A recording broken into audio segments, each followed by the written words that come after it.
اعوذ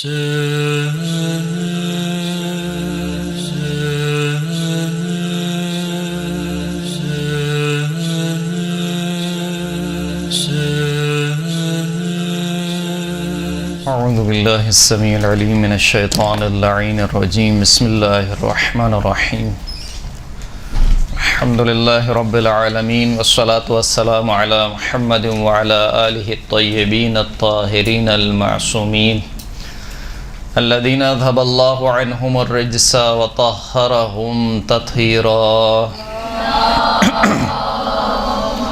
صلی اللہ علی محمد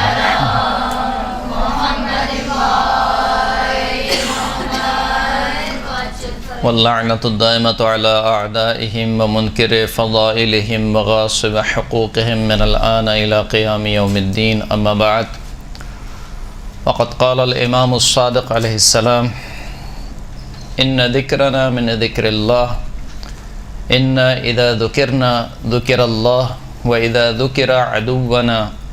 ذكر عدونا ذكر الشيطان صلاة على محمد وآل محمد.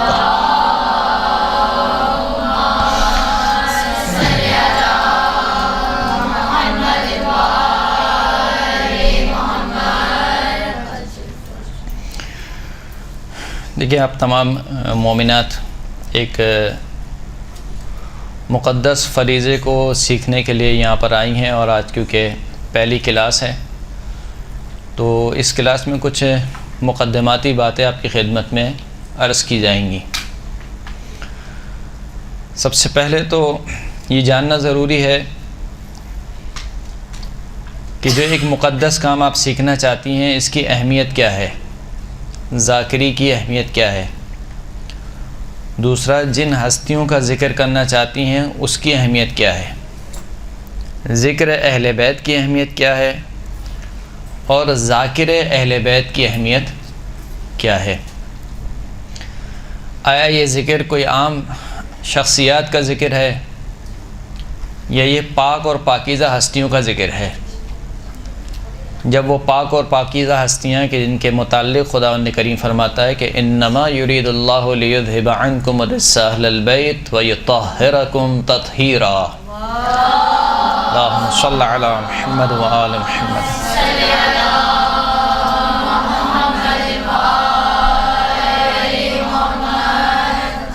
خداوند کریم جن کی پاکیزگی، جن کی عصمت کی گواہی دے، ان ہستیوں کا ذکر ہے. تو جب ایک انسان پاک اور پاکیزہ ہستیوں کا ذکر کرنا چاہتا ہے تو ضروری ہے کہ وہ زبان جس سے پاک ہستیوں کا ذکر ہو وہ زبان بھی پاک ہو، انسان کا وجود بھی پاک ہو، انسان کا کردار بھی پاک و پاکیزہ ہو. دیکھیں، خطابت ذاکری ایک فن ہے، اس میں کوئی شک نہیں ہے، دو رائے نہیں ہے، ایک فن ہے. اور ظاہر سی بات ہے یہ فن ہر ایک کو نہیں آتا ہے. خطابت یا ذاکری ایک ذریعہ ہے کہ آپ کس طریقے سے اپنی بات کو اچھے طریقے سے منتقل کرتے ہیں عوام الناس تک یا سامنے بیٹھنے والوں تک. یہ ایک ٹول ہے، صحیح ہے. اچھا، اس کا یہ مطلب نہیں ہے کہ انسان کو اچھی ذاکری نہیں آنی چاہیے یا انسان کے پاس مثال کے طور پر الفاظ کا اچھا چناؤ نہ ہو یا انسان اچھے طریقے سے ذکر اہل بیت کرنے کو یا خطابت کو نہ سیکھے، یہ مطلب نہیں ہے. یقیناً انسان کو اگر اس عہدے پر، اس منصب پر بیٹھنا چاہتا ہے تو اس کو ذاکری کے جو اصول ہیں، جو جس طریقے سے ہر فن کے کچھ اصول ہوتے ہیں وہ سیکھنا پڑیں گے، اس میں کوئی دو رائے نہیں ہے. بلکہ اس کی اہمیت کا اندازہ آپ اس بات سے لگائیے کہ خود جناب موسیٰ علیہ السلام اپنے پروردگار سے دعا کر رہے ہیں، رب اشرح لی صدری ویسر لی امری واحلل عقدۃ من لسانی یفقہوا قولی. پروردگار میرے سینے کو گشادہ کر دے. یعنی سب سے پہلے جناب موسیٰ نے کیا چیز مانگی ہے؟ سینے کی گشادگی. یعنی کیا مطلب سینے کی گشادگی؟ یعنی خدایا مجھ میں ظرف پیدا کر. ہر انسان میں یہ ظرف نہیں ہے کہ وہ اہل بیت اطہار کا ذکر کر سکے. تو پہلے انسان ظرفیت مانگے. ظرفیت کا مطلب کیا ہے؟ یعنی توفیق مانگے خدا سے، اپنے دل کو کشادہ کرے. خداوند کریم سے توفیق مانگے کہ خدایا اس دل کو کشادہ کرے، اس دل میں جو میں پاک علم ڈالنا چاہتا ہوں ایسا نہ ہو کہ وہ نجس ظرف کی وجہ سے اس میں ٹھہر نہ پائے. ایک گلاس اگر گندا ہے تو اس میں آپ آب زمزم ہی کیوں نہ ڈال دیں، کیا ہوگا؟ پانی گندا ہو جائے گا کیونکہ ظرف گندا ہے. درست ہے. البتہ ذکر اہل بیت کا اس سے کوئی مقایسہ نہیں ہے، کیونکہ ذکر اہل بیت وہ ذکر ہے جو گندے ظرف کو صاف کر دیتا ہے. اگر انسان توجہ کے ساتھ اس ذکر کو قبول کرے، یعنی اگر انسان میں صلاحیت ہو تو ذکر اہل بیت میں یہ صلاحیت ہے، یہ طاقت ہے کہ وہ نجس ظرف کو پاک ظرف میں تبدیل کر سکتے ہیں، بشرطے کہ خود انسان میں صلاحیت ہو، خود انسان میں کیا ہو؟ استعداد ہو. بالکل ایسے ہی جیسے بارش کے قطرے ہر زمین پہ برستے ہیں لیکن ہر زمین سے دانہ نہیں اگتا. تو کیا بارش میں کوئی کمی ہے یا زمین کا مسئلہ ہے؟ مسئلہ زمین کا ہے. کچھ زمین زرخیز ہوتی ہے اس پہ دانے اگ جاتے ہیں، کچھ زمین سخت ہوتی ہے اس پہ پانی پڑ کے کیا ہوتا ہے؟ آگے بہہ جاتا ہے. اسی طریقے سے ذکر اہل بیت علیہم السلام کہ جن کو خداوند کریم نے ہدایت کے لیے بھیجا ہے، جن ہستیوں کو ممکن نہیں ہے کہ انسان ان کا ذکر کرے اور خود کو پاک نہ کر سکے، مگر یہ کہ اگر انسان اپنی صلاحیت ہی ختم کر دے، استعداد ختم کر دے، دل سخت ہو جائے سخت پتھر کی طرح، تو جس طریقے سے سخت پتھر سے پانی بہہ جاتا ہے اسی طریقے سے اس دل میں ذکر اہل بیت نہیں ٹھہر سکتا. تو ایک خداوند کریم سے حضرت موسیٰ نے دعا کی، پروردگار میرے دل کو کشادہ کر دے. یعنی پہلا کام کیا ہے؟ تزکیہ نفس ہے، انسان اپنے آپ کو اس قابل بنائے. اچھا شاید آپ میں سے کوئی کہے کہ اس کا تو کوئی خطابت سے کوئی تعلق نہیں ہے، ذاکری سے اس کا کیا تعلق ہے؟ میں قبول کرتا ہوں اس بات کو کہ اچھی ذاکری سے اور اچھی خطابت سے اس کا کوئی تعلق نہیں ہے. خاص کر آج کے معاشرے میں جو آپ دیکھ رہے ہیں، اچھی خطابت کا اور اچھی ذاکری کا ان چیزوں سے کوئی تعلق نہیں ہے. لیکن اگر آپ چاہتے ہیں کہ آپ کی ذاکری قبول ہو اور آپ کی زبان میں تاثیر ہو تو پھر بہت گہرا تعلق ہے. اگر زبان میں تاثیر چاہتے ہیں تو پھر بہت گہرا تعلق ہے. اگر انسان کا خود کا نفس پاک نہیں ہے اور وہ چاہ رہا ہے کہ دوسروں کو پاک کرے، کیسے ممکن ہے؟ میں خود نماز نہیں پڑھتا ہوں مثال کے طور پر، اور 1 گھنٹے کی میں مجلس پڑھوں نماز کی فضیلت کے اوپر، کیا ہوگا اس کا اثر؟ یا میں خود کسی شریعت کے احکام پر عمل نہیں کرتا ہوں اور لوگوں کو تبلیغ کروں کہ آپ اس طریقے سے عمل انجام دیں، تو وہ نہیں ہو سکتا. تو خدایا میرے دل کو کشادہ کر دے. وَاحْلُلْ عُقْدَةً مِّن لِّسَانِي، پروردگار جو میرے زبان کی گرہ ہے اس کو کھول دے. کون دعا مانگ رہا ہے؟ یعنی حضرت موسیٰ، کہ جب پروردگار نے حکم دیا کہ جاؤ فرعون کے پاس اور فرعون کو تبلیغ کرو، تو اس سے پہلے حضرت موسیٰ دعا مانگ رہے ہیں خدایا وَاحْلُلْ عُقْدَةً مِّن لِّسَانِي، میری زبان کی گرہ کھول دے. یہاں سے اندازہ ہوتا ہے کہ خطابت کتنی ضروری ہے. اچھی خطابت، اچھی ذاکری. کہ ممکن ہے کہ ایک مطلب بہت اچھا ہو لیکن مجھ جیسا کوئی خطیب ہو جس کے پاس الفاظ ہی نہ ہو، جس کو مطلب پہنچانا ہی نہ آتا ہو، تو وہ اچھے ترین مطلب کو بھی کیا کر دے گا؟ ضائع کر دے گا. لیکن اس کے برعکس آپ نے دیکھا ہوگا کہ مطلب میں کوئی جان نہیں ہوتی ہے لیکن خطابت اتنی اچھی ہوتی ہے کہ مجمع اٹھ جاتا ہے. تو دونوں چیزیں ہونی چاہیے، یعنی مطلب میں بھی جان ہونی چاہیے اور مطلب کو پہنچانے کے لیے اچھی ذاکری، اچھی خطابت بھی کیا ہونی چاہیے؟ وَاحْلُلْ عُقْدَةً مِّن لِّسَانِي يَفْقَهُوا قَوْلِي. خدایا یہ میری زبان کی گرہ کیوں کھول دے، میرا نام ہو، میری شہرت ہو، لوگ مجھے مجالس کے لیے بلائیں، مجھے اسلام آباد سے دعوت ہے، مجھے باہر ملک سے دعوت ہے. نہیں خدا يَفْقَهُوا قَوْلِي، میرے قول کو سمجھیں. ہدف کیا ہے؟ ہدف شہرت نہیں ہے. ذکر اہل بیت، ذکر امام حسین، ذکر سید الشہداء علیہ السلام، اس کا ہدف اور مقصد کیا ہے؟ خدایا میں اہل بیت کا ذکر لوگوں تک پہنچا سکوں، لوگ اہل بیت کے ذکر کو سمجھ سکیں. یفقہوا قولی، میرے قول کو سمجھ سکیں. اسی طریقے سے ایک اور جگہ حضرت ہارون نے خداوند کریم سے دعا کی، فرمایا کہ وہ اخی ہارون ہوا افصح منی لسانا، خدایا مجھے اکیلا نہیں بھیج، میرے ساتھ میرے بھائی ہارون کو ہی بھیج۔ ہارون کو کیوں بھیجے؟ خود جناب موسیٰ کہہ رہے ہیں، کیا کہہ رہے ہیں؟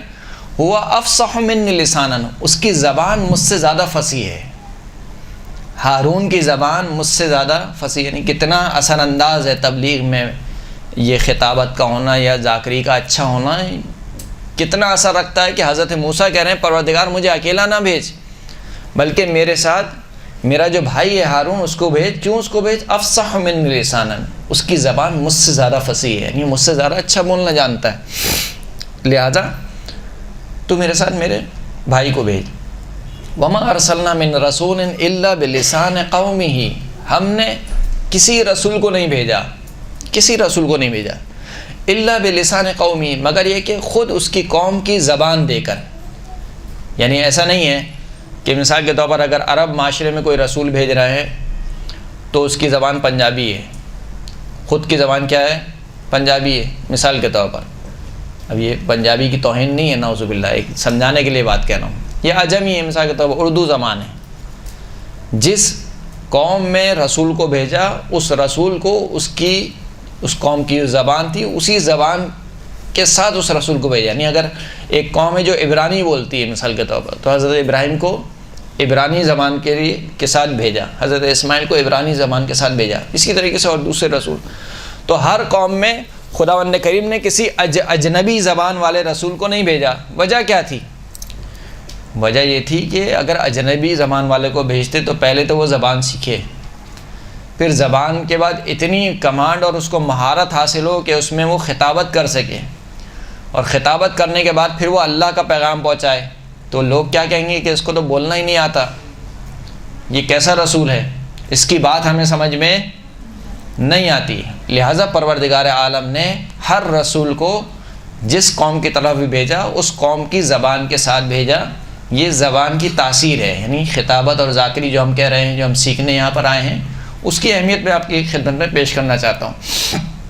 پھر خداوند کریم فرماتا ہے کہ انما یسرناہ بلسانک لعلہم یتذکرون۔ اچھا، اس سے پہلے والی جو آیت تھی اس میں خداوند کریم نے کیا فرمایا؟ وما ارسلنا من رسول الا بلسان قومہ، کیوں؟ لیبین لہم، کیوں ہم نے ہر قوم میں اسی کی زبان کے ساتھ رسول بھیجا؟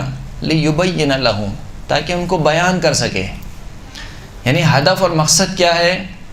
احکام شریعت بیان ہو، خدا کا حکم بیان ہو، خدا کا دین بیان کیا جائے۔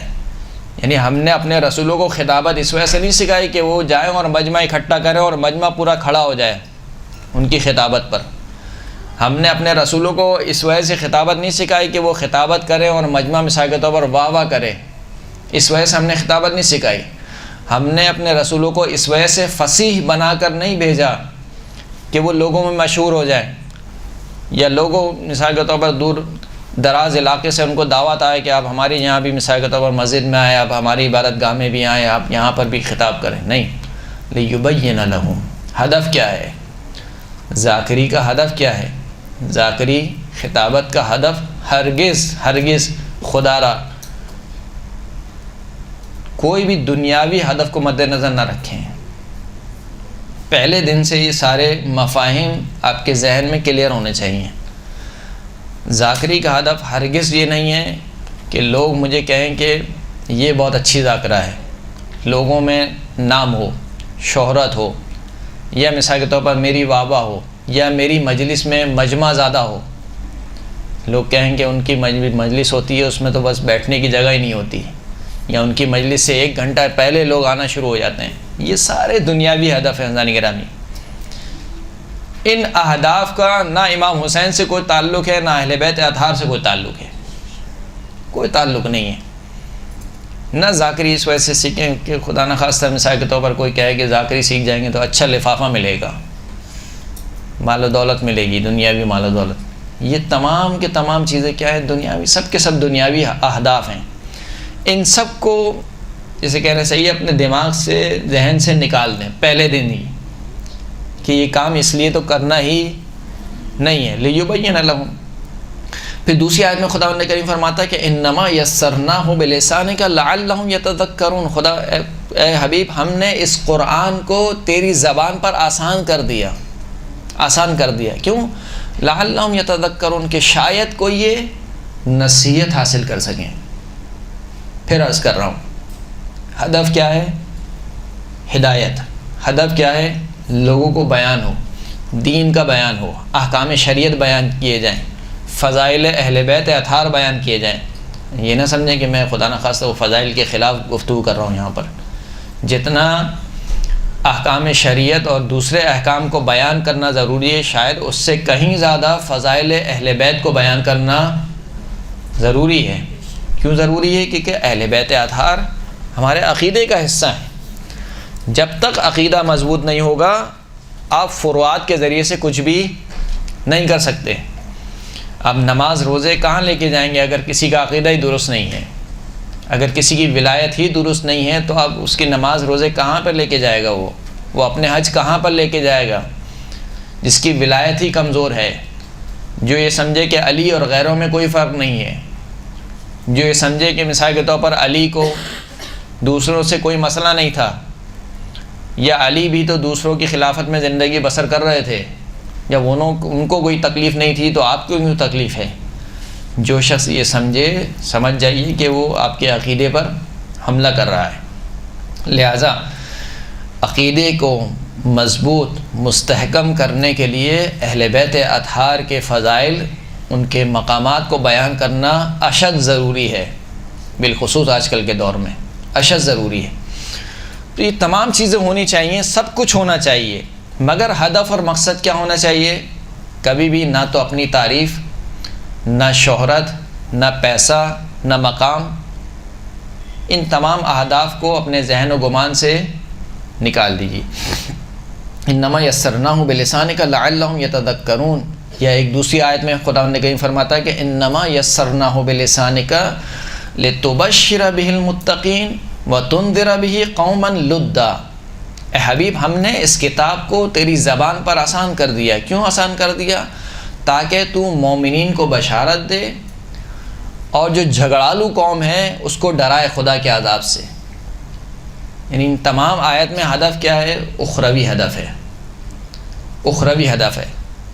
کبھی بھی دنیا کو مد نظر نہیں رکھا۔ یعنی ہم نے موسیٰ کو اس وجہ سے شرح صدر نہیں دیا، یا موسیٰ کی زبان کے تالے اس وجہ سے نہیں کھولے کہ فرعون کی قوم تعریف کرے کہ کیا واہ کیا خطابت ہے جناب موسیٰ کی، اس وجہ سے ہم نے موسیٰ کی زبان کے تالے نہیں کھولے، یا جناب ہارون کو اس وجہ سے ہم نے فصیح قرار نہیں دیا کہ فرعون کی قوم کہے کہ ہاں بھائی واہ واہ کیا مجلس پڑھی آج تو، اور پھر اس کے بعد دوبارہ وہی شروع ہو جائیں فرعون کی عبادت کرنا۔ ہم نے اس وجہ سے اس کو خطابت نہیں سکھائی، یا ہم نے رسول اللہ کو اس وجہ سے فصیح ترین کلام نہیں دیا، قرآن مجید فصیح ترین جو معجزہ ہے، فصیح ترین معجزہ نہیں دیا کہ لوگ رسول اللہ کی تعریف کریں کہ ہاں واہ بھائی واہ کیا پڑھتا ہے، اور یہ تعریفیں ہوئی بھی۔ آپ جانتے خود قرآن مجید میں موجود ہے کہ کفار کان لگا لگا کے سنتے تھے، رسول اللہ آیتیں پڑھتے تھے اور کفار ایسے مگن ہو جاتے تھے اس کلام میں کہ نہ چاہتے ہوئے بھی کان لگا کے سنتے تھے کہ اس کلام کی بات ہی کچھ اور ہے، تاثیر ہی کچھ اور ہے، لیکن جب آتے تھے مقام عمل میں تو رسول اللہ کو رسول ماننے سے انکار کرتے تھے۔ تو کیا قرآن رسول خدا نے اس وجہ سے دیا تھا کہ ہاں کفار بھی کہیں واہ بھائی کیا قرآن ہے، کیا کلام ہے، کیا شعر کہا ہے مثال کے طور پر، یا نہیں؟ اصل ہدف کیا تھا کہ بھائی ان کی ہدایت ہو، دین بیان ہو، یہ اصل ہدف ہے۔ تو یہ ذاکری کا اصل ہدف ہے، اور ذکر کرنے والی کی جو اہمیت ہے اور جو ذکر کیا جا رہا ہے اس کی اہمیت، ان دونوں کو مد نظر رکھیے، کس کا ذکر کر رہے ہیں اور جو ذکر کرنے والا ہے وہ کس مقام پر پہنچ جاتا ہے۔ اب دیکھیے میں ایک مثال سے آپ کو سمجھاتا ہوں۔ مختلف اداروں میں مختلف لوگ کام کرتے ہیں، مثلا یہ بھی ایک ادارہ ہے مدرسہ القائم، یہاں پر مختلف لوگ ہیں مختلف کام کرتے ہیں، یا کوئی آفس ہے وہاں پہ مختلف لوگ ہیں، ان کے مختلف کام ہیں، لیکن کچھ کے کام ہے مثال کے طور پر جھاڑو لگانا، پوچھا لگانا مثال کے طور پر، کچھ کا کام باورچی کو خانے کو دیکھنا ہے مثال کے طور پر، چائے بنا کے دیکھنا ہے، یہ فلاں فلاں۔ کچھ کا کام اور اوپر لیول کا ہے، ایڈمیشن کو دیکھنا، کچھ کا کام تھوڑا اور اوپر لیول کا ہے، فیس کلیکٹ کرنا، کس کی فیس آئی ہے کس کی نہیں آئی ہے، کچھ کا کام تھوڑا اور اوپر لیول کا ہے کہ مثال کے طور پر عالم دین کو کرنا کہ اس جمعے کون درس دے گا، اگلے جمعے کون درس دے گا، کچھ کا کام اس سے بھی اوپر لیول کا ہے کہ کن موضوعات کو رکھا جائے مثال کے طور پر. تو یہ مختلف نوعیت کے اس ادارے میں کام ہیں. لیکن جتنی سے کہنا چاہیے پوسٹ بڑھتی جائے گی، جتنا منصب بڑھتا جائے گا اتنی ذمہ داری بڑھتی جائے گی. یعنی جو جھاڑو پوچھا لگانے والا ہے اس سے کیا پوچھا جائے گا کہ تم نے جھاڑو صحیح لگایا یا نہیں لگائی، اتنا پوچھا جائے گا. لیکن اگر کوئی اس سے پوچھے کہ بھئی آج سے عالم نہیں آیا تو کیا کہے گا، یہ تو میرا کام ہی نہیں ہے یا نہیں ہے. لیکن مثال کے طور پر خدا نخواستہ یہاں پر کوئی شخص آ جائے اور کوئی الٹی سیدھی گفتگو کر لے تو کون ذمہ دار ہوگا؟ جو مدرسے کا ہیڈ ہے، مدرسے کا ہیڈ ہے وہ ذمہ دار ہوگا، کیونکہ اس کی ذمہ داری سب سے زیادہ ہے. کیوں سب سے زیادہ ہے؟ کہ اس کا منصب بہت بڑا ہے، اس وجہ سے اس کی ذمہ داری بہت زیادہ ہے. اسی طریقے سے جو ذکر اہل بیت کرنے والا شخص ہے وہ اپنے آپ کو عام شخص نہ سمجھے، اب وہ ذاکر اہل بیت ہو گیا ہے. اب جب آپ کا منصب بڑھ گیا ہے تو ذمہ داری بھی بڑھ گئی ہے. جب اختیارات بڑھتے ہیں تو ذمہ داری بھی کیا ہوتی ہے؟ بڑھ جاتی ہے. اب ہر لیول پہ آپ دیکھیے، مثال کے طور پر ایک وہ شخص ہے جو کسی کافر گھرانے میں پیدا ہوا ہے، مثال کے طور پر مثال دے رہا ہوں، اس نے اپنے جو بھی اس کی وسعت تھی اس نے تحقیق کی، مثال کے طور پر نہیں پہنچ پایا یا مسلمان نہیں ہو پایا، اس سے ایک طریقے کی پوچھ گچھ ہوگی. ایک وہ شخص ہے جو مسلمان گھرانے میں پیدا ہوا ہے اور پھر مثال کے طور پر بگڑ گیا عقیدتی اعتبار سے، تو اس سے دوسرے طریقے کی پوچھ گچھ ہوگی. ایک وہ شخص ہے جو مسلمان گھرانے میں محب اہل بیت گھرانے میں پیدا ہوا ہے، تو اس کی پوچھ گچھ کیا ہوگی؟ تھوڑے الگ طریقے سے ہوگی. یعنی جتنا لیول بڑھتا جائے گا اتنی ذمہ داری بھی بڑھتی جائے گی اور اتنے سوال جواب بھی کیا ہوں گے؟ بڑھتے جائیں گے. تو جب آپ ایک ٹائٹل آپ کے اوپر جب لگ گیا ذاکرہ اہل بیت، ذاکر اہل بیت، ذاکر اہل بیت یہاں پر عام ہے، وہ چاہے مولانا ہو چاہے کوئی بھی ہو، ضروری نہیں کہ کوئی مثال کے طور پر مولانا ہو تو وہی ذاکر اہل بیت ہے. ہمارے یہاں جو ایک معاشرے میں تقسیم ہو گئی ہے، جو امامہ والا ہوتا ہے اس کو بولتے ہیں مولوی ہے، جو بغیر امامہ والا ہوتا ہے اس کو بولتے ہیں ذاکر. ایسا ہے نہیں. ذاکر اہل بیت یعنی ہر وہ شخص جو اہل بیت کا ذکر کر رہا ہے، حتیٰ اس میں خطابت کی بھی تخصیص نہیں ہے. یعنی اگر کوئی شخص شعر لکھ رہا ہے، شعر پڑھ رہا ہے، مرثیہ کہہ رہا ہے، وہ ذاکر اہل بیت ہے. بلکہ اگر ائمہ اطہار کے دور میں دیکھا جائے تو اصل ذاکر اہل بیت وہی شعراء تھے. مثال کے طور پر کمیت ہو گئے، دیبل ہو گئے، دیبل خزائی، یا اور دوسرے شعراء ہیں، یہ تمام کے تمام شعراء یہ اہل بیت کا ذکر کرتے تھے. یعنی ان کو امام جعفر صادق علیہ الصلوۃ والسلام کہتے تھے صلی اللہ علیہ محمد وعلی محمد.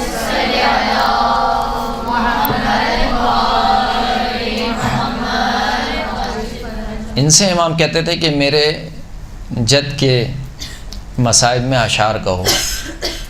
تو یہ پھر شعر پڑھتے تھے، اشعار کہتے تھے. کمیت اسدی ہو گئے، یہ اشعار پڑھتے تھے.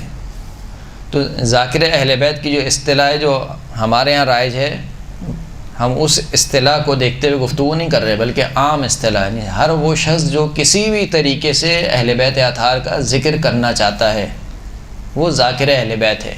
چاہے وہ سلام پڑھتا ہے، چاہے وہ مرثیہ پڑھتا ہے، چاہے وہ خطابت کرتا ہے، مجلس پڑھتا ہے، چاہے وہ امامے والا ہے، چاہے وہ بغیر امامے والا ہے، مرد ہے یا عورت ہے، کوئی تخصیص نہیں ہے. تو جب انسان ذاکر اہل بیت کے ٹائٹل پہ آ جائے، یعنی آپ تصور کیجئے محشر کا میدان ہے اور خلقت جمع ہے، اولین سے لے کر آخرین تک خلقت جمع ہے، اور وہاں پر اعلان ہو کہ جو حسین کا ذکر کرنے والے ہیں وہ کھڑے ہو جائیں، تو آپ سوچئے یعنی کیا منظر ہوگا. کیا منظر ہوگا کہ آپ کو نسبت دی جا رہی ہے جو حسین کا ذکر کرنے والا ہے. یعنی یہ نہیں کہا کہ جو آدم کا ذکر کرنے والا ہے، جو نوح کا ذکر کرنے والا، نہیں، کہ جو حسین کا ذکر کرنے والا ہے. یہ بہت بڑا ٹائٹل ہے. بہت بڑا ٹائٹل ہے. انسان ذرا اس کو سوچے کہ میں کون سا ٹائٹل ہے, کون سا منصب ہے جس کی خدا مجھے توفیق دے رہا ہے کہ میں اس کو اپنانے جا رہا ہوں یا جا رہی ہوں. تو اس منصب کو دیکھتے ہوئے پھر اپنی ذمہ داری کو سمجھے کہ جب اتنا بڑا منصب خدا نے مجھے عطا کر دیا ہے, خدا کی توفیق سے جو کچھ بھی ہے, ورنہ انسان کے پاس کیا ہے, کچھ بھی نہیں. تو اب اس منصب کی پاسداری کیسے ہوگی, کیسے اس منصب کی پاسداری کی جائے, یعنی کیسے میں اس ٹائٹل کو بچا کے رکھوں کہ قیامت کے دن بھی مجھے ذاکر حسین کے نام سے پہچانا جائے. ایسا نہ ہو کہ دنیا میں تو کہیں کہ بہت بڑا ذاکر ہے اور آخرت میں امام حسین کے رجسٹر میں کہیں نام ہی نہ ہو, پھر کیا ہوگا. کتنی بڑی بدبختی ہے انسان سوچے. دنیا میں کہیں کہ یہ تو بڑے اچھے مصائب پڑھتا ہے بھائی, مجلس میں بے ہوش ہو جاتے ہیں لوگ اس کے, بڑے اچھے فضائل پڑھتا ہے, اور ادھر جا کے دیکھیں تو امام علی کے رجسٹر میں نام ہی نہیں ہے, امام حسین کے رجسٹر میں ذکر کرنے والوں میں نام ہی نہیں ہے. تو کتنی حسرت ہوگی اس وقت کہ خدایا پوری زندگی حسین کا ذکر کرتا رہا, پوری زندگی حسین کی مجلسیں پڑھتا رہا, میرا نام نہیں ہے. کہاں تمہارا نام نہیں ہے؟ اس لیے کہ حسین کے لیے نہیں پڑھتے تھے,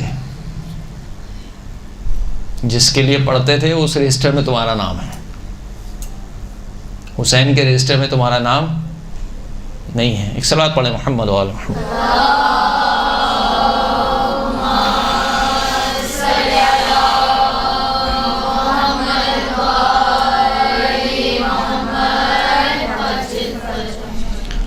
تو یہ ذاکر یا ذاکرہ کا جو اسٹیٹس ہے, جو منصب ہے, اس کو میں نے آپ کی خدمت میں پیش کیا. اب آپ سمجھیے کہ جس کا ذکر ہو رہا ہے اس ذکر کی کیا اہمیت ہے, اہل بیت اطہار کے ذکر کی کیا اہمیت ہے. چھٹے امام امام جعفر صادق علیہ الصلوۃ والسلام فرماتے ہیں,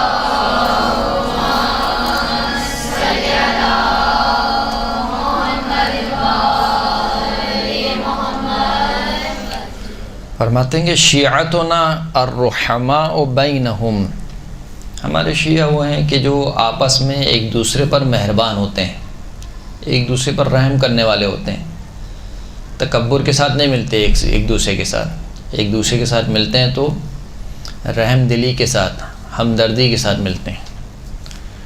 الذین اذا خلوا ذکروا اللہ, ہمارے شیعہ وہ ہیں کہ جب وہ خلوت میں ہوتے ہیں, تنہائی میں ہوتے ہیں, ذکر اللہ, اللہ کا ذکر کرتے ہیں, اللہ کو یاد کرتے ہیں. ان ذکرنا من ذکر اللہ, اور یاد رکھو جب ہم کہہ رہے ہیں کہ اللہ کو یاد کرتے ہیں تو اس کا یہ مطلب نہیں ہے کہ فقط تسبیح اٹھاتے ہیں سبحان اللہ کہتے ہیں. ان ذکرنا من ذکر اللہ, یاد رکھو ہمارا ذکر اللہ کا ذکر ہے. اہل بیت اطہار کا ذکر کیا ہے؟ اللہ کا ذکر ہے. ان اذا ذکرنا ذکر اللہ, جب ہمارا ذکر کیا جاتا ہے تو اس کا مطلب یہ کہ اللہ کا ذکر کیا جا رہا ہے.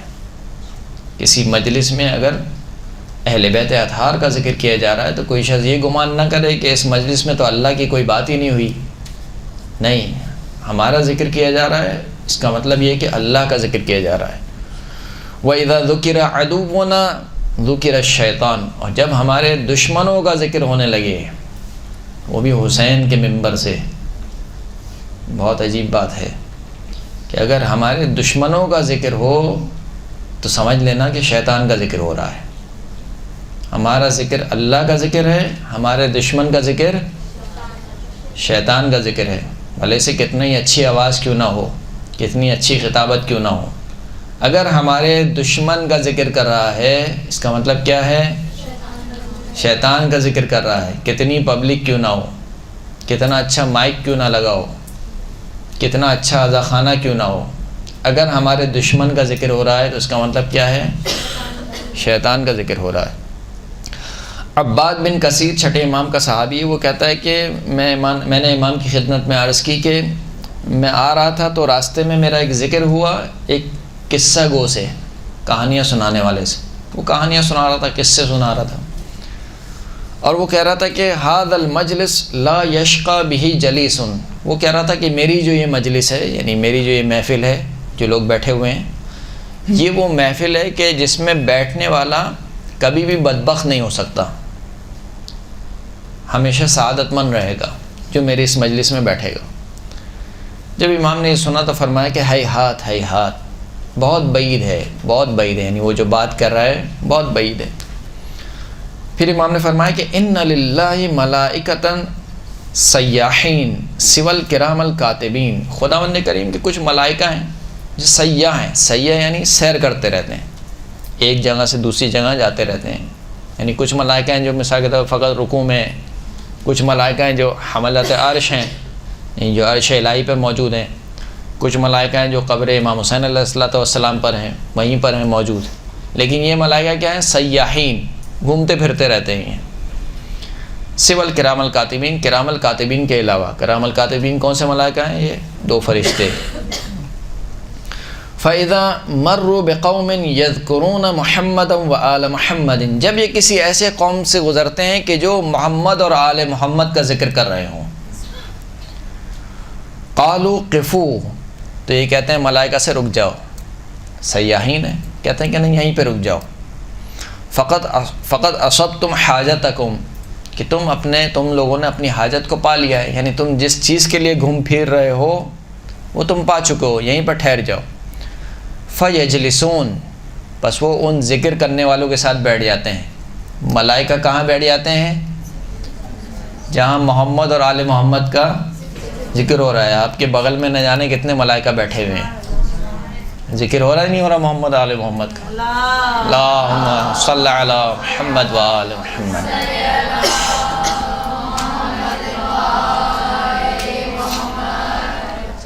تو یہ بیٹھ جاتے ہیں وہاں پر، ان ذکر کرنے والوں کے پاس بیٹھ جاتے ہیں۔ فَيَتَفَقَّهُونَ مَعَهُمْ، صرف بیٹھتے نہیں ہیں، یہ کیا کرتے ہیں؟ یہ ان کے ساتھ سمجھ بوجھ میں شریک ہو جاتے ہیں، یعنی ابھی ہم کیا کر رہے ہیں؟ گفتگو کر رہے ہیں، میں کچھ آپ کو سمجھا رہا ہوں، آپ کچھ سمجھ رہی ہیں، تو فقط آپ اور میں نہیں ہیں یہاں پر، وہ کچھ ملائکہ ہیں، وہ بھی آپ ہی کی طرح بیٹھے ہوئے ہیں اور آپ ہی کی طرح سمجھ بوجھ رہے ہیں۔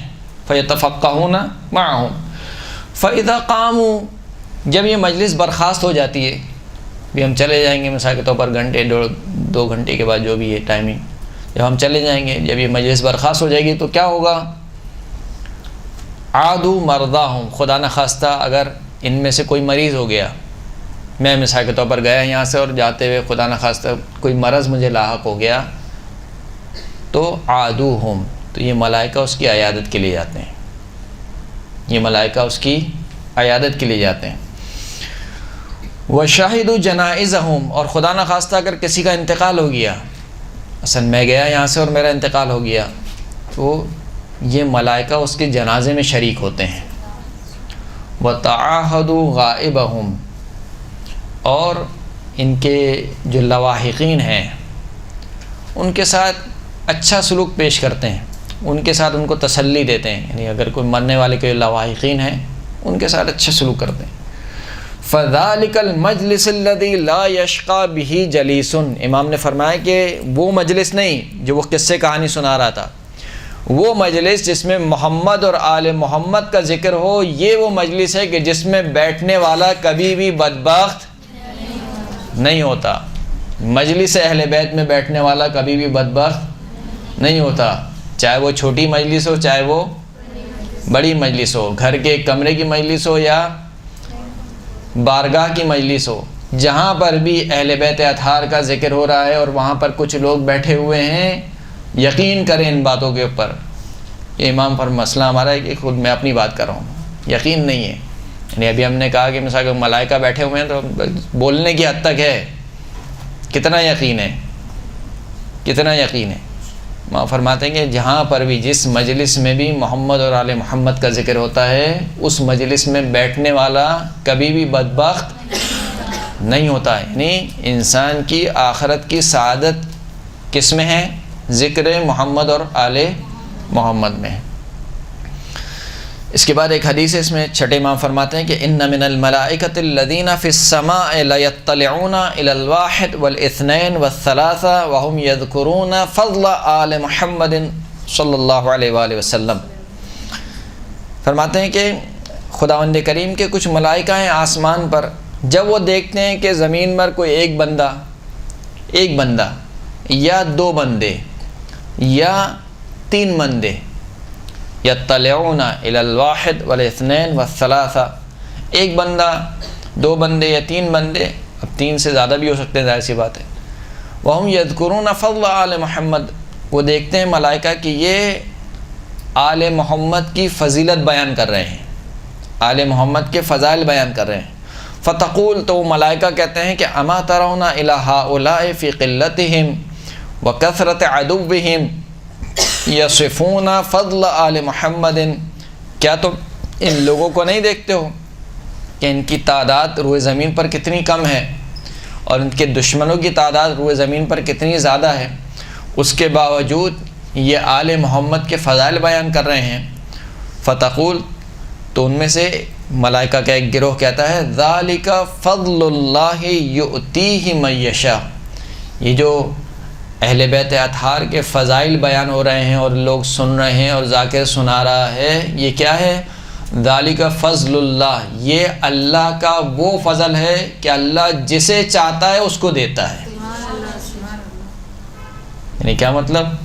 یعنی یہ دولت ہر ایک کے حصے میں نہیں ہے، ہر ایک کا نصیب اتنا اچھا نہیں ہوتا کہ وہ مجلس اہل بیت میں شریک ہو سکے، ہر ایک کا نصیب اتنا اچھا نہیں ہوتا کہ وہ اہل بیت کا ذکر کر سکے، ہر ایک کا نصیب اتنا اچھا نہیں ہوتا کہ وہ اہل بیت اطہار کے امام حسین علیہ السلام کے مصائب پڑھ سکے۔ لہذا ذالک فضل اللہ یؤتیہ من یشاء، یہ اللہ کا وہ فضل ہے کہ اللہ جسے چاہتا ہے اسے عطا کرتا ہے۔ واللہ ذو الفضل العظیم، اور خداوند کریم بہت ہی عظیم فضل والا ہے۔ ایک صلوات پڑھیں محمد و آل محمد پر، صلی علی محمد و آل محمد۔ امام کے ایک صحابی ہیں کہ جن کا نام ہے فضیل، چھٹے امام کے ایک صحابی ہیں جن کا نام ہے فضیل۔ امام نے فضیل سے کہا کہ تجلیسون و تحدثون، کیا آپس میں بیٹھتے ہو اور گفتگو کرتے ہو؟ مطلب وہی یعنی دین کے بارے میں گفتگو، اہل بیت اطہار کے بارے میں گفتگو کرتے ہو، آپس میں بیٹھتے ہو؟ فضیل نے کہا کہ نعم، جی امام، ہم اس طریقے سے بیٹھتے ہیں اور آپس میں گفتگو کرتے ہیں، اہل بیت اطہار کے فضائل بیان کرتے ہیں، اہل بیت اطہار کے متعلق گفتگو کرتے ہیں۔ امام نے فرمایا کہ تلک المجالس احبھا، یہ وہ مجلسیں ہیں جنہیں میں پسند کرتا ہوں۔ چھٹے امام کہہ رہے ہیں یہ وہ مجلسیں ہیں جہاں پر اہل بیت کا ذکر ہو، انہیں چھٹے امام کیا کرتے ہیں؟ پسند کرتے ہیں۔ فَأَحْيُوا أَمْرَنَا، پس ہمارے امر کو زندہ کرو۔ کاش کہ کوئی سمجھے اس مطلب کو۔ فَأَحْيُوا أَمْرَنَا، ہمارے امر کو زندہ کرو، یعنی یہ جو ہم ذکر کر رہے ہیں، جو ہم ذاکری کی کلاس لینے آئے ہیں، یہ جو ہم مجلسیں پڑھ رہے ہیں، یہ کیا ہے؟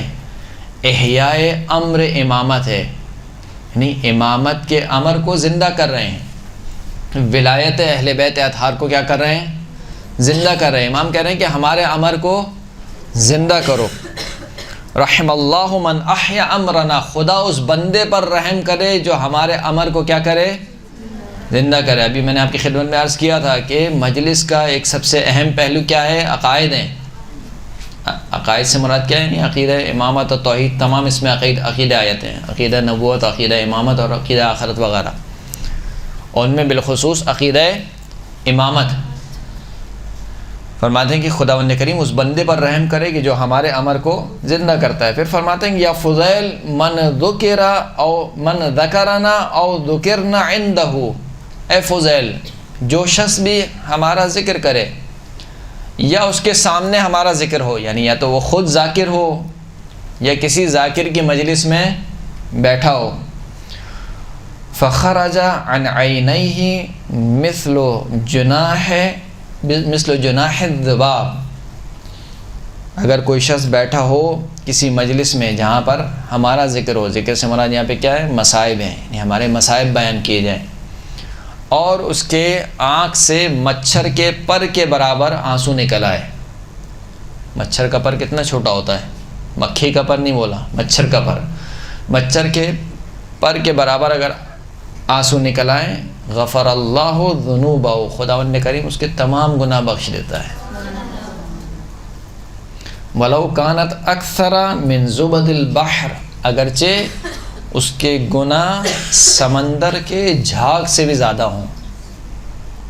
خداوند کریم کیا کرتا ہے؟ گناہ بخش دیتا ہے۔ یہ ساری احادیث میں کیوں پیش کر رہا ہوں آپ کی خدمت میں؟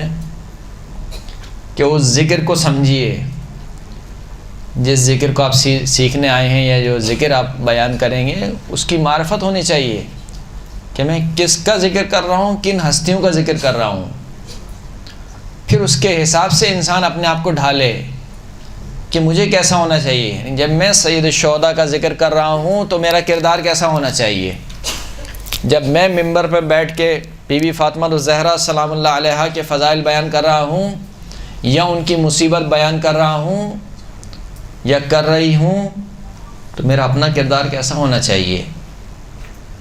یا میں اگر ممبر سے جناب زینب سلام اللہ علیہا کی مصیبت بیان کر رہی ہوں تو میرا اپنا کردار کیا ہونا چاہیے۔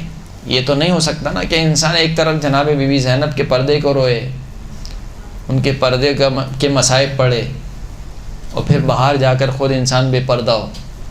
کیسے ممکن ہے یہ بات ممکن نہیں ہے۔ لہٰذا سمجھے کہ انسان کس کا ذکر کر رہا ہے۔ یہ ذکر نہ آپ کا محتاج ہے نہ میرا محتاج ہے، اس کو بھی ذہن میں اچھی طریقے سے بٹھا لیجئے۔ حسین ابن علی کا ذکر کسی خطیب، کسی ذاکر کا محتاج نہیں ہے، جس کا ذاکر خود اللہ ہو۔ اسے کیا ہم جیسے کسی ذاکر کی ضرورت ہے؟ جس کا ذاکر خود رسول اللہ ہو، جس کے ذاکر ملائکہ ہوں، اسے ہم جیسے کسی ذاکر کی ضرورت ہے؟ ہمیں امام حسین کے ذکر کی ضرورت ہے۔ اس بات کو اچھی طریقے سے ذہن میں بٹھا لیجئے کہ ہم امام حسین کے ذکر کے محتاج ہیں۔ ذکر حسین ہمارا محتاج نہیں ہے کسی بھی زمانے میں، نہ پہلے رہا ہے نہ انشاءاللہ آگے، انشاءاللہ نہیں بلکہ یقیناً کسی دور میں، اس لیے کہ یہ وہ وعدہ ہے جو علی کی بیٹی جس کی نوید سنا کے گئی تھی، کہاں پر؟ یزید کے دربار میں۔ کت قیدک وسع سعیک، اے یزید جتنے ہیلے کرنے ہیں ہیلے کر لے، وسع سعیک، مذاق بات نہیں ہے یہ۔ یزید کے دربار میں کھڑی ہے بی بی زینب۔ کون سا دربار ہے؟ کون سا دربار ہے جہاں چاروں طرف نامحرم ہیں، چاروں طرف شیعوں کا مجمع نہیں ہے۔ آج یہاں میرے لیے گفتگو کرنا بہت آسان ہے، سارے میرے ہم عقیدہ لوگ ہیں، لیکن مجھے کہا جائے کہ صحیح ہے آپ جائیں مساکتوں پر، منوری ٹاؤن میں آپ کو گفتگو کرنی ہے، مجلس کرنی ہے۔ شام کے دربار میں جہاں سارے شامی ہیں، جن کو سکھایا ہی بغض علی ابن ابی طالب ہے، اس دربار میں بی بی کھڑی ہوئی ہے، رسن میں ہاتھ بندھے ہوئے ہیں، قیدیوں کی طرح کھڑی ہوئی ہیں۔ آنے سے پہلے نہ جانے کتنے گھنٹوں دروازے پہ کھڑے ہو کے آئی ہیں، آنے سے پہلے نہ جانے بازار میں کتنے لوگوں کی نظریں پڑی ہیں، اور اب جو دربار میں کھڑی ہوئی ہیں تو سامنے تخت پر، تشت پر بھائی حسین کا سر رکھا ہوا ہے۔ یہ کوئی آسان مذاق بات نہیں ہے عزیزان گرامی۔ ایسے ماحول میں بی بی زینب کیا کہہ رہی ہیں؟ کت قیدک، اے یزید جتنے ہیلے کرنا ہے تو کر لے، وسع سعیک جتنی کوششیں کرنی ہیں کر لے، انکا لا تمحو ذکرنا، یہ لن تمحو ذکرنا، اے یزید یاد رکھ تو ہمارے ذکر کو نہیں مٹا سکتا، نہیں مٹا سکتا۔ یہی کام کرنا چاہتا تھا نا یزید، حسین کو قتل کر دیا جائے، حسین کا ذکر مٹا دیا جائے، مٹ گیا مٹانے سے؟ نہیں مٹا، بلکہ اب تک ہوتا آ رہا ہے اور قیامت تک ہوتا رہے گا۔ بلکہ اس جگہ پر جو گڑھ تھا جہاں پر علی کی دشمنی سکھائی جاتی تھی، اس جگہ پر بی بی زینب نے حسین کی مجلس برپا کی ہے۔ تو یہ بات یاد رکھیے کہ ذکر حسین، ذکر اہل بیت ہمارا محتاج نہیں ہے. یہ ایک وظیفہ ہے جو خداوند کریم نے ہمیں دیا ہے، وہ اس وظیفے کو ہمیں انجام دینا ہے. ہم ذکر اہل بیت کے محتاج ہیں، ذکر اہل بیت ہمارا محتاج نہیں ہے. ایک صلوات پڑھیں محمد وآل محمد صلی اللہ علیہ محمد.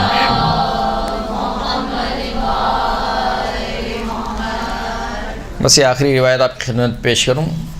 جناب ام سلمہ سے روایت ہے، فرماتی ہیں کہ میں نے رسول اللہ کو سنا، وہ فرما رہے تھے کہ مجتمع قوم یذکرون فضل علی ابن ابی طالب الا حبطت علیہم ملائکۃ السماء.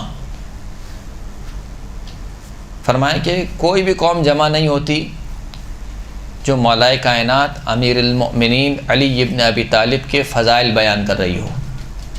یعنی جمع ہو کے کیا کام ہو رہا ہے؟ مولائے کائنات کے فضائل بیان ہو رہے ہیں. مگر یہ کہ جو آسمان کے ملائکہ ہیں وہ اس محفل میں اتر جاتے ہیں. یعنی آپ سوچئے کہ کتنی مقدس جگہ ہے جس جگہ پر مجلس ہو رہی ہے. لہذا خدا را کسی مجلس کو یہ ٹائٹل دینا بند کر دیجیے، چھوٹی مجلس اور بڑی مجلس. حسین کی مجلس ہے. چھوٹا بڑا یہ کہاں سے لے کر آ گئے ہم؟ چھوٹی مجلس اور بڑی مجلس، یہ سب ہمارے بنائے ہوئے ٹائٹل ہیں. ان کے یہاں تو چھوٹی سی مجلس ہوتی ہے، کوئی مجلس چھوٹی نہیں ہوتی. جتنا حسین بڑا ہے اتنا کوئی بڑا نہیں ہے، کوئی نہیں ہے. ہر مجلس جہاں پر بھی حسین ابن علی کا ذکر ہو رہا ہے وہ کیا ہے؟ بڑی مجلس ہے. بیٹھنے والا ایک شخص ہو، 3 شخص بیٹھے ہوں، 4 شخص بیٹھے ہوں، حسین کی مجلس ہے. نسبت کو دیکھیے، نسبت کس طرف ہے. تو فرمائے کہ جب کوئی قوم علی ابن ابی طالب کے فضائل کا ذکر کرتی ہے تو ملائکہ جو آسمان کے ملائکہ ہیں وہ نازل ہو جاتے ہیں، بیٹھ جاتے ہیں. حتی تحف بہم، یہاں تک کہ وہ ملائکہ اس پوری مجلس کو گھیر لیتے ہیں چاروں طرف سے، یعنی ملائکہ سے مجلس بھر جاتی ہے. فَإِذَا تَفَرَّقُوا عُرِجَتِ الْمَلَائِكَةُ إِلَى السَّمَاءِ، جب مجلس برخاست ہو جاتی ہے، لوگ اپنے گھروں کو چلے جاتے ہیں، تو یہ جو ملائکہ ہوتے ہیں یہ دوبارہ آسمان کی طرف جاتے ہیں. فَيَقُولُ لَهُمُ الْمَلَائِكَةُ إِنَّ نَشُمُّ مِنْ رَائِحَتِكُمْ مَا لَا نَشُمُّ مِنَ الْمَلَائِكَةِ. جب یہ آسمان میں جاتے ہیں تو کچھ دوسرے ملائکہ سے ملاقات کرتے ہیں، تو وہ جو دوسرے ملائکہ ہوتے ہیں وہ کہتے ہیں کہ تم سے ایسی خوشبو آ رہی ہے کہ جو ہم نے ملائکہ سے نہیں سونگھی. یعنی تمہاری خوشبو کسی فرشتے کی خوشبو نہیں ہے، کوئی ایک الگ خوشبو ہے جو تمہارے پاس سے آ رہی ہے. فَلَمْ نَرَى رَائِحَةً أَطْيَبَ مِنْهَا، ہم نے کوئی ایسی خوشبو نہیں دیکھی جو اس خوشبو سے زیادہ پاک اور پاکیزہ خوشبو ہو. فَيَقُولُونَ، وہ فرشتے کہتے ہیں کہ كُنَّا عِنْدَ قَوْمٍ يَذْكُرُونَ فَضْلًا يَذْكُرُونَ مُحَمَّدًا وَأَهْلَ بَيْتِهِ، ہم ایک ایسی قوم کے پاس تھے جو محمد اور آل محمد کا ذکر کر رہی تھی.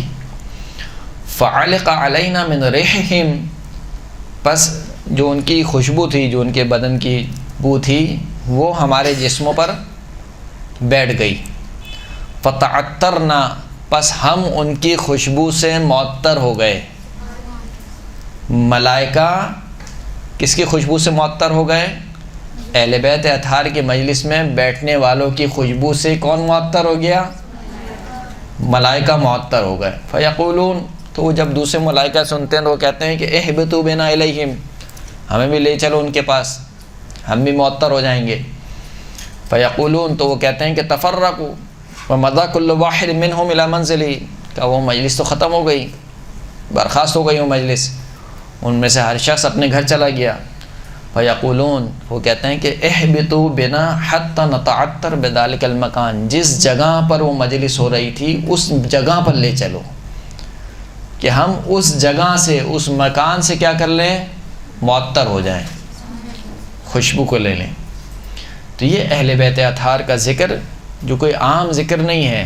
زینوا مجالسکم بذکر علی ابن ابی طالب، اپنی مجالس کو مزین کرو کس سے؟ علی ابن ابی طالب کے ذکر سے، یعنی جن کا ذکر عبادت بن جائے. ذکر علی عبادہ، علی کا ذکر کیا ہے؟ عبادت ہے. نہ صرف ذکر علی، النظر الی وجہ علی عبادہ، علی کے چہرے کی طرف دیکھنا عبادت ہے. جس کا ذکر عبادت ہے، جس کے چہرے کی طرف دیکھنا عبادت ہے. اب لوگ کہتے ہیں کہ یہ کیوں کہا رسول اللہ نے کہ علی کا ذکر عبادت ہے؟ کہا اس وجہ سے کہا کہ جب بھی مولا کائنات کو دیکھتے تھے تو ان کی زبان پہ ایک کلمہ جاری ہوتا تھا، لا الہ الا اللہ، لا الہ الا اللہ. تو جب صحابہ ان کو دیکھتے تھے تو علی کو دیکھ کر ان کو کس کی یاد آ جاتی تھی؟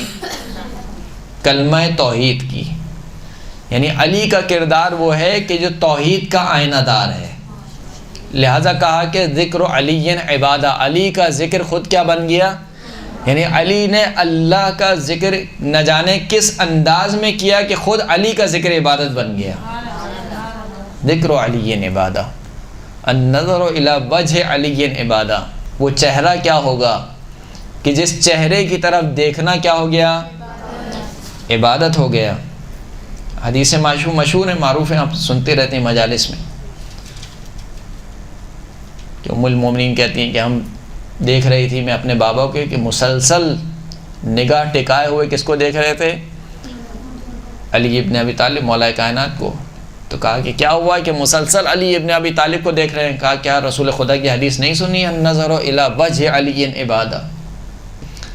مسجد النبوی میں سب لوگ نماز پڑھ رہے تھے اور ایک طرف جناب ابو ذر مسلسل مولا کائنات کو دیکھے جا رہے تھے. تو جو نمازی تھے، جو سمجھ رہے تھے کہ نماز پڑھنا ہی عبادت ہے، وہ کہنے لگے ابو ذر کیا ہو گیا، سب نماز پڑھ رہے ہیں تم علی کو دیکھ رہے ہو؟ کیا کہہ رہے؟ رسول خدا کی حدیث نہیں سنی کہ النظر الی وجہ علی عبادہ؟ تم بھی عبادت کر رہے ہو، میں بھی عبادت کر رہا ہوں. ایک صلوات پڑھیں محمد و آل محمد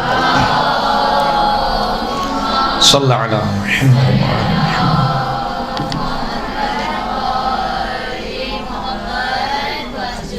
خداوند کریم سے دعا ہے کہ ہمیں جو تو نے توفیق دی ہے اس توفیق کو سنبھالنے کی توفیق عطا فرما، اور اچھے طریقے سے اس توفیق کو نبھانے کی توفیق عطا فرما.